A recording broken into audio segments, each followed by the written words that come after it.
In case you need more evidence that the shooting of Harambe moved us into the cursed timeline, Skibidi Toilet is getting its own film and TV franchise from Michael Bay and Adam Goodman. They talked about all of this in a podcast and acquiring the rights and what they plan to do with it and why. And it's insane to me. Now, to be fair, I'm way past the age of the typical demographic of a Skibidi Toilet viewer. I have seen some of these, but it's insane to me that something that barely has a cohesive through plot gets made into a movie. Then again, I'm watching like trauma films all the time, so I have limited room to talk. But let's skip to the why. And they're working on this, former Paramount Pictures Adam Goodman and very rich director Michael Bay, who I don't think is tied to any studio anymore. But as a new variety intelligence platform data analysis makes clear with this little graph, this giant jump right here is the YouTube channel that uploaded Skibidi Toilet. So when people are looking for refreshes in the story, for new things, for updates, you can actually see it here. I'm not going to say those words so I don't get demonetized, but here's the NBA. You can see sometimes the NFL does good. Marvel and DC and Star Wars and Fast and the Furious barely even register. Skibidi Toilet dominates everything. And even over a year later, it's still probably 4 or 5 times everything else all put together. It's technically the biggest cinematic universe on the planet right now. And for a very impressionable, very profitable, very worth capturing demographic of young Gen Alpha viewers for the most part, which is just insane to me. And I didn't know this, but I went to the guy's YouTube channel just to check in. In a year, he's got 43 million subscribers. I've never seen, I'm just gonna zoom in on this. I have never seen 43 million subs in about a year. Absolutely ludicrous to me. He's just cranking out these little Skibidi videos. And film executives see this as having a lot of potential with what's up there on the silver screen, like the Transformers or the Marvel Universe. Right now, they're in the process of looking to find a partner to develop this opportunity to make it happen. They don't have the funding yet. I think they've already acquired the rights, but they're definitely genuinely working on it. And they want a digital native IP. I don't think they want to do as much in theater and physical media and Blu-ray as much as they want a very digital dominant IP that they can cash off of. And the first test of this is going to be Ryan's World, the movie, Titan Universe Adventure, which is another spawned from the internet kind of thing. I think this is ludicrous. And as a personal opinion about this, I have watched a lot. I mean, you guys have probably seen some of my movie reviews. I'm over here again in Trauma Films Town, where you've just got absolutely crazy stuff. Skibidi Toilet is crazier than most trauma films. Skibidi Toilet is crazier than most stuff on Shudder. Skibidi Toilet also has less plot than either of those. It's insane to me that it took, well, it's not really that insane. It's designed for an entire generation that's very short attention span, so it kind of makes sense. But I'll just say personally, I don't enjoy it. I've watched a few of these. I've tried to watch a few of these and get into it. The Skibidi thing just doesn't work for me. But if it works for somebody else, hopefully these people can make money off of it without trashing what is probably going to be the most universally remembered piece of nostalgia for an entire generation.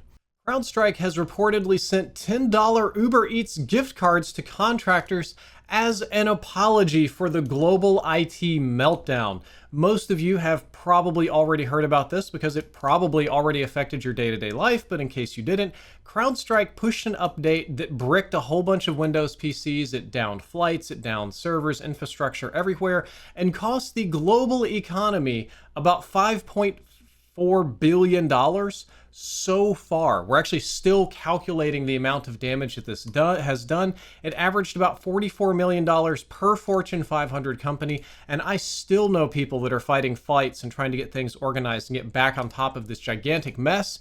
And Crowdstrike sends $10 Uber Eats gift cards to its contractors. As if life is imitating art, this is the very perfect example of South Park's "we're sorry, but we're going to do it again and we're a corporation and we don't care" kind of meme. It is absolutely ludicrous. It's also hilarious for me as a person who's been abused by corporations most of my life to see corporations be mean to what I thought was going to be other corporations. But as it turns out, these were for their contractors. They didn't send this to Microsoft. They didn't send this to Boeing or anything like this.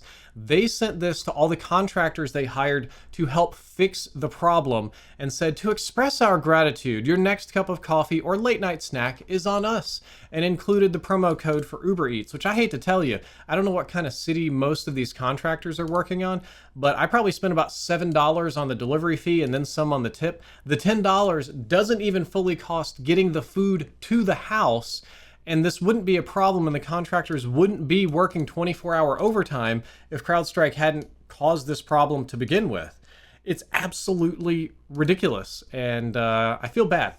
If they'd sent that to Microsoft and said, we're sorry, here's $10, I would have thought it was hilarious, but no, that's how they treat workers and not their corporate partners. Windows 11 will soon add your Android phone to File Explorer natively, and the idea behind it, Microsoft says, is to make it easier to access files from an Android device, which a lot of Windows users have, and it will ultimately look something like this. I know it's a little small in vertical mode in TikTok, but under this PC it also has Cat's Android and a little bit of how much space is used and the ability to transfer files. Now, normally this would be an exciting feature, except that this is a feature that we all probably needed about 10 years ago. So anybody that needed this feature is already using Dropbox, they're already using OneDrive, if it hasn't popped up enough ads, some sort of cloud backup, Google Cloud, they're using maybe a home server or something like that. And I can, through a little bit of effort, already make my Android phone visible to Windows so that I can pull files off of it. But what I'm afraid of is this is Windows 11 we're talking about, okay? In Windows 11 world, even the AI scans your entire computer. Your start menu has ads. When you search for a program, there's ads in the program search. Everything is turned on by default. It's all opt out. So what I'm going to guess is that what will happen is that if you enable this, and you have to be running Android version 11 or higher, and you have to have the beta version of Link to Windows app in order to get the features all working right now.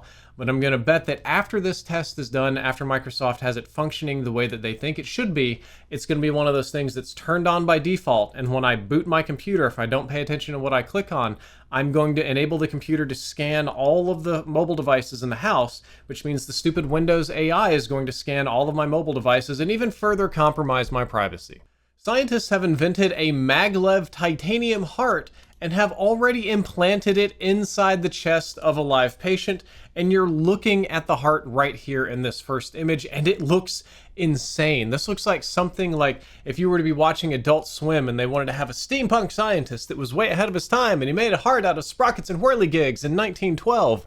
That's what this thing looks like. This thing looks like an anachronistic artificial heart from the wrong century, but it's actually an extremely impressive piece of technology. So I'm not going to make fun of it anymore. It's called Bivacor, and it uses the same technology as high-speed rail lines, but this time it's designed to pump liquid instead of carry trains, and it's been implanted inside of a human being.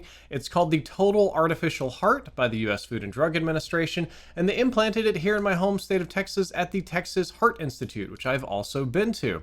It's described as a titanium-constructed biventricle rotary blood pump with a single moving part that utilizes a magnetically levitated rotor that pumps the blood and replaces both ventricles of the failing heart.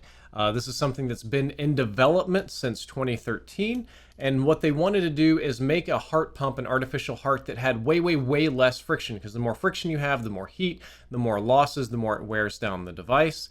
And let's see if I can describe how it properly functions. It uses a small rechargeable external controller to keep it whirring along, as the article says, and pumps blood at the rate of 12 liters per minute, which is enough, according to the manufacturer, to allow an adult male to engage in exercise, which just seems crazy to me. The entire thing relies on flexible polymer diaphragms. A traditional artificial heart relies on flexible polymer diaphragms that eventually wear out, and what makes this one special is that it has just one part that is suspended through magnetism and no valves, so it could theoretically last longer. And this heart, what it's designed to do is keep patients alive while they wait for a transplant. You're not really supposed to live with this thing in you, and it's supposed to be nearly friction-free so that it lasts the longest, so in theory patients can wait the longest for the best, or for any transplant, I should say.